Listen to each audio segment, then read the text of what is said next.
بسم اللہ الرحمن الرحیم۔ ببر شیر کو قتل کرنے والے صحابی۔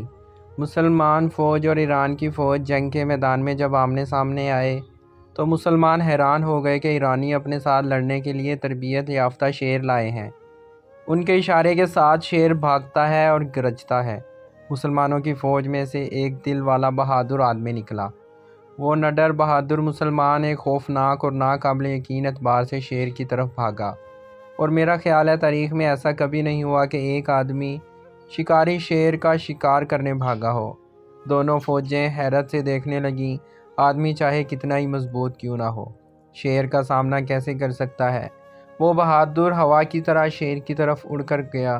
اس بہادر کے سینے میں کامل مسلمان کا ایمان اور ہمت تھی، جو خدا کے سوا کسی سے نہیں ڈرتا، بلکہ اس کا عقیدہ تھا کہ شیر ہی اس سے ڈرے گا۔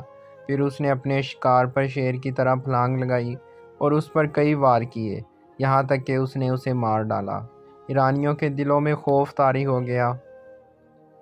وہ ان لوگوں سے کیسے لڑیں گے جو شیروں سے نہیں ڈرتے تھے؟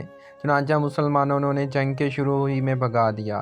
سعد بن ابی وقاص رضی اللہ تعالیٰ عنہ اس نوجوان کے پاس گئے اور ان کا سر چوما، تو اس نوجوان نے عاجزی کے ساتھ سعد رضی اللہ تعالیٰ قدموں کو بوسہ دیا اور کہا، آپ کی شان نہیں کہ میرا ماتھا چومیں، بلکہ میں چومتا ہوں۔